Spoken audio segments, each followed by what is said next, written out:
বিকেলবেলা বন্ধুদের সাথে কথা বলতে বলতে রাস্তা দিয়ে হেঁটে যাচ্ছি। হাসি মজা করতে করতে যাচ্ছি, হঠাৎ কোথা থেকে একটা মেয়ে আসলো। মেয়েটা পিচ্ছি, হয়তো ক্লাস 5-এ বা 6-এ পড়ে। আমাদের সামনে এসে আমাকে বলতে লাগলো, এই যে ভাইয়া, আমার একটা উপকার করবেন। বলো পিচ্ছি আপি। আমি মোটেও পিচ্ছি না, আমি ক্লাস 6-এ পড়ি। ও সরি, পিচ্ছি বলো।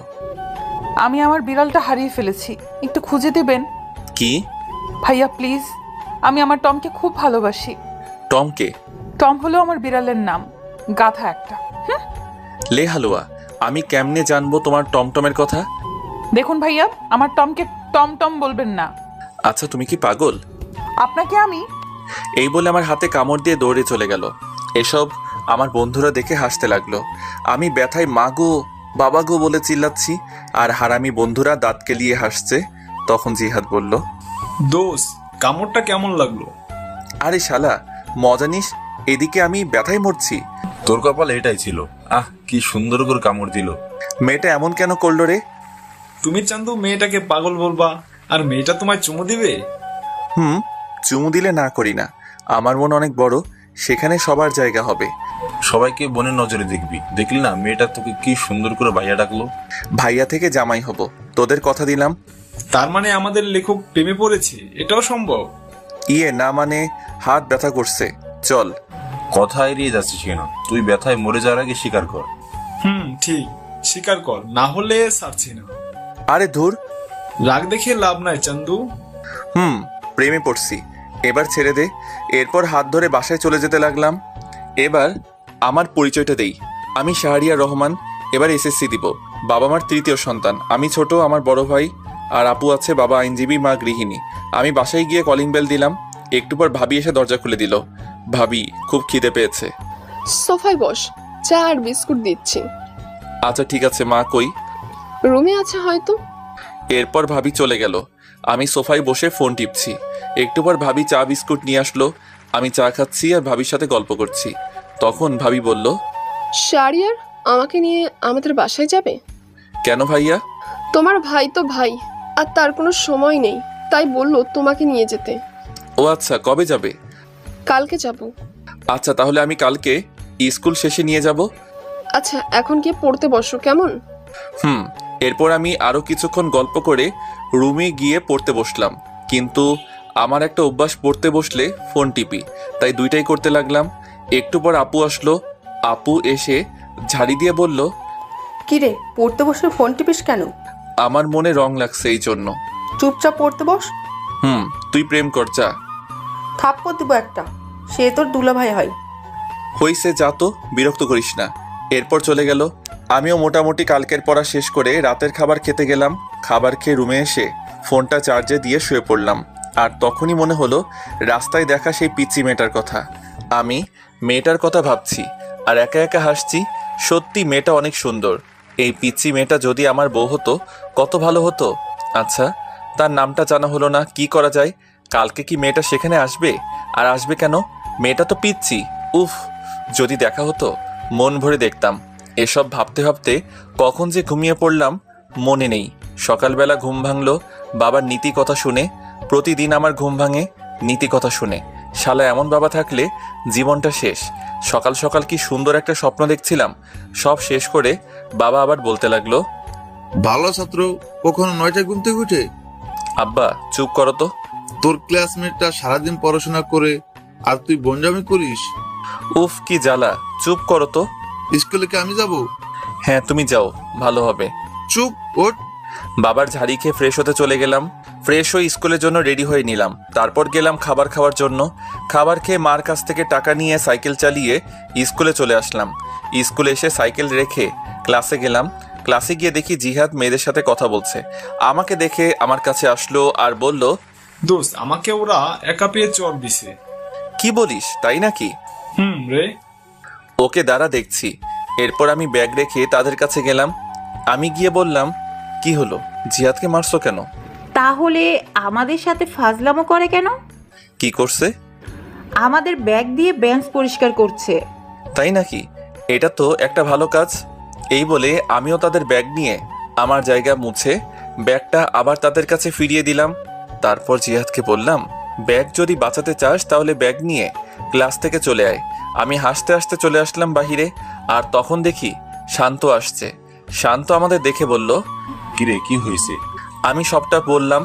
সব শুনে শান্ত হাসতে লাগলো, আর জিহাদ বলল, দোস্ত আজকে কাজটা ঠিক হয়েছে। চল ক্লাসে যাই, সময় হয়ে গেছে। চল। এরপর আমরা ক্লাসে চলে আসলাম।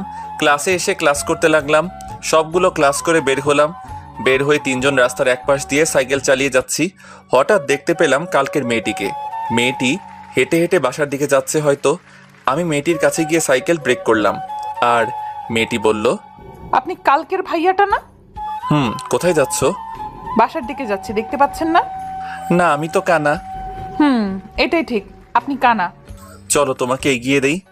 না লাগবে না, আপনি যান। আরে চলো তো। মেয়েটিকে এক প্রকার জোর করে সাইকেলে তুললাম। তারপর মেয়েটির সাথে কথা বলতে বলতে সাইকেল চালাতে লাগলাম। আচ্ছা, তোমাকে তো এই এলাকায় আগে দেখিনি। আমার বাবা এই জায়গায় বদলি হয়েছে তাই। ও, তোমার নাম কি? আমার নাম নুসরাত জাহান ঐশী। আপনার? মাশাআল্লাহ, খুব সুন্দর নাম, শাহরিয়া রহমান। আমাকে এখানে নামিয়ে দেন। আমি ঐশীকে নামিয়ে দিলাম আর বললাম, কালকে একই জায়গায় অপেক্ষায় থাকবো, আর বিকালে বের হব। আচ্ছা ঠিক আছে, আমি ছাদে আসবো। আল্লাহ হাফেজ। আল্লাহ হাফেজ। এরপর বিদায় দিয়ে মেয়েটা চলে গেল। আমি ঐশীর যাওয়ার দিকে চেয়ে আছি। হঠাৎ আমাকে শান্ত ধাক্কা দিয়ে বলল, এই যে লেখক চলে গেছে, এবার বাসার দিকে যাওয়া যাক। চলো। এরপর আমি বাসার দিকে যেতে লাগলাম, আর যেতে যেতে জিহাদ বলল, এত তাড়াতাড়ি সবকিছু কেমনে সম্ভব? আর এসব বাদ দে। কেন বাদ দিবে কেন? তুই প্রেম করবি, আমরা কি করবো? তোরা বসে বসে দেখবি। আগে আমাদের সেটিংটা করিয়ে দে, না হলে তোর প্রেমে ভেজাল লাগামু। দিবনি। জিহাদ, তোর জন্য ক্লাসের ওই বজ্জাত মেয়ে লাবিবা ঠিক আছে? ঠিক আছে। ওর সাথে রিলেশন করলে দিনে কয়টা যে চর খামু হিসাব নাই। এটাই আমি চাচ্ছি। এসব কথা বলতে বলতে বাসায় চলে আসলাম। বাসায় এসে ফ্রেশ হয়ে নিলাম। ফ্রেশ হয়ে খাবার খেয়ে রেডি হলাম। ভাবিকে তার বাবার বাসায় দিয়ে আসার জন্য আমি রেডি হয়ে রুম থেকে বের হলাম। ও মা, সোফায় তাকিয়ে দেখি ভাবি ব্যাগ নিয়ে বসে আছে। আমি অবাক হলাম, কারণ ভাবির রেডি হওয়া এত তাড়াতাড়ি কেমনে? হয়তো বাবার বাসায় অনেকদিন পর যাবে, তাই হয়তো। এসব ভেবে ভাবির কাছে গেলাম। ভাবির কাছে যেতেই আমার হাতে বাইকের চাবি দিয়ে বলল, বাইক বের করো। তারপর মাকে বললাম, টাকা দাও। টাকা লাগবে না, তোর বাবার কাছে দিয়েছি। আরে আমাকে দাও। দরকার নাই। লে বাবা, বেড়াতে যাচ্ছি টাকা ছাড়া। তোর বাবার কাছে দিয়েছি। আরে শারিয়ার, চলো তো। কিন্তু কথাটা শেষ করতে পারলাম না। ভাবি টেনে বাহিরে নিয়ে আসলো। আমি এরপর বাইক বের করলাম। তারপর ভাবির সামনে গেলাম। ভাবি উঠে বসলো, আর উঠে আমার কাঁধে হাত রাখলো। আমি ভাবিকে নিজের বোনের মতো মনে করি। তারপর বাইক চালাতে লাগলাম। উদ্দেশ্য ভাবির বাসা। বাইক চালাচ্ছি, হঠাৎ করে বাইকের তেল শেষ হয়ে গেল। তারপর আর কি, বাইক কিছু দূর হাঁটিয়ে তেল ভরলাম, তবে টাকা ভাবি দিয়েছে। তারপর আবার চলতে শুরু করলাম। ভাবির বাসায় যেতে প্রায় বিকাল হয়ে গেল। তারপর গিয়ে আন্টি আঙ্কেলকে সালাম দিয়ে ভিতরে গেলাম। ভাবির একটা ছোট ভাই আছে আমার বয়সী, তার নাম আবির। গিয়ে দেখি শুয়ে শুয়ে ও ফোন টিপছে। আমাকে দেখেই বলল, কিরে, কি খবর? আলহামদুলিল্লাহ, ভালো। তোর? চলছে কোনো মতে। তা প্রেম কয়টা করিস?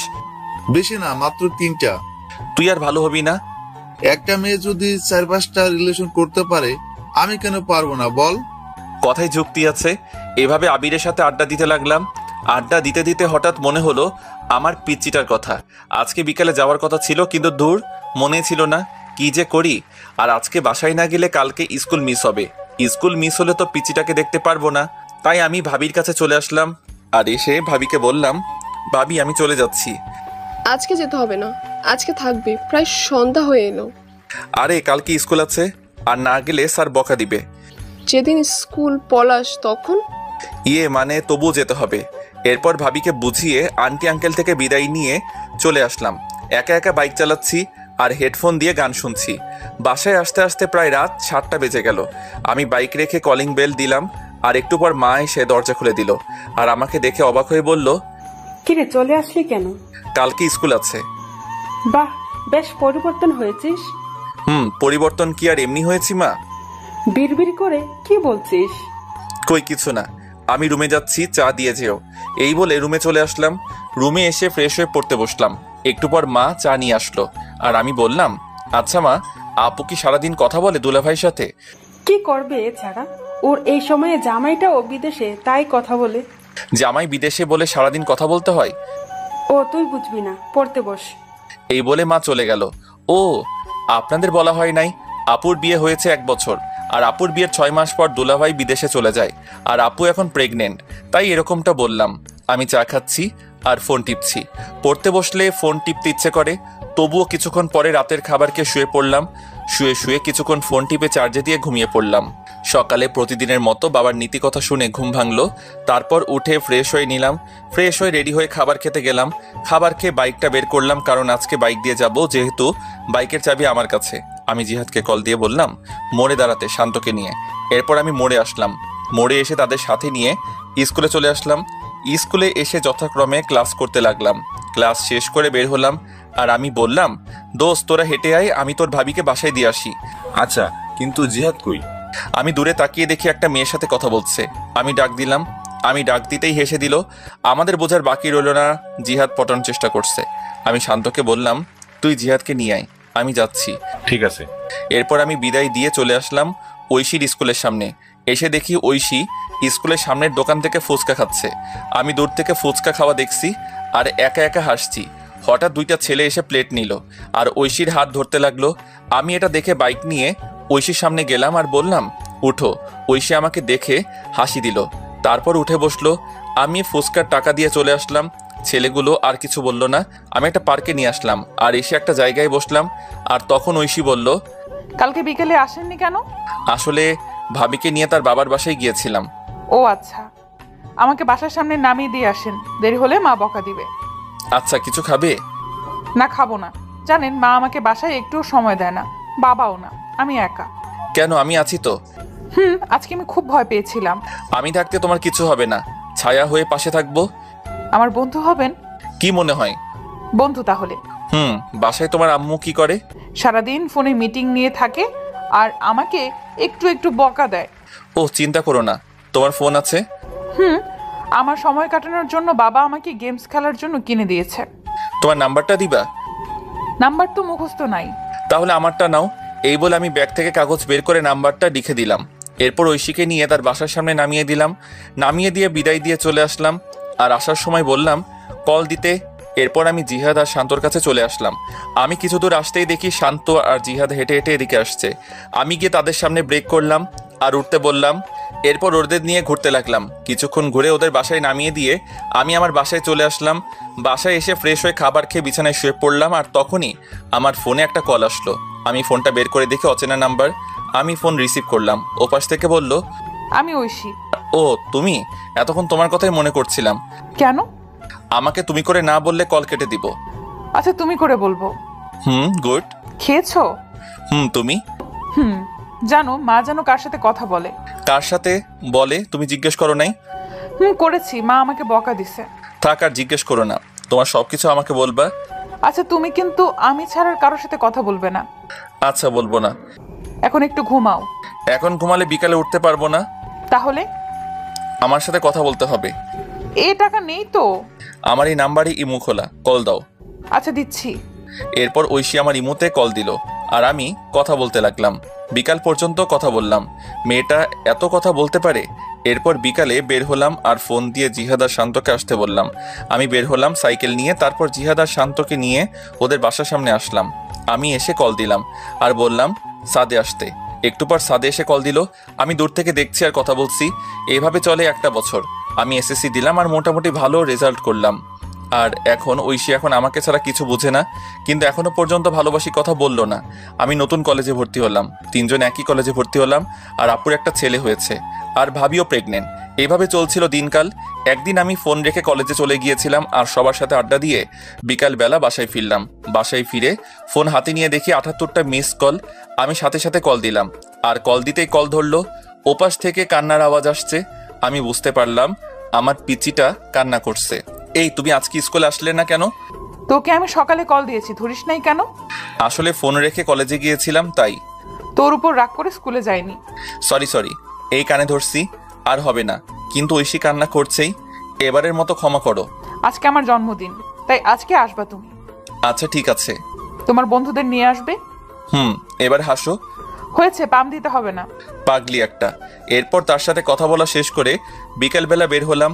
তারপর জিহাদ আর শান্তকে আসতে বললাম আর ওদের নিয়ে মার্কেটে আসলাম। মার্কেটে এসে একটা উপহার কিনলাম, কিনে বের হলাম। তারপর বাইক নিয়ে চলে আসলাম। আমরা বাইক পার্ক করে ভিতরে গেলাম, গিয়ে দেখি ঐশী তার বান্ধবীদের সাথে কথা বলছে। আমাদের আসতে দেখে আমাদের কাছে আসলো আর এসে বলতে লাগলো, এত দেরি হলো কেন? আসলে রাস্তায় অনেক জ্যাম। হয়েছে, আর বলতে হবে না, চলো ভেতরে যাই। চলো। এরপর আমরা ভিতরে গেলাম। ঐশী তার মা বাবার সাথে পরিচয়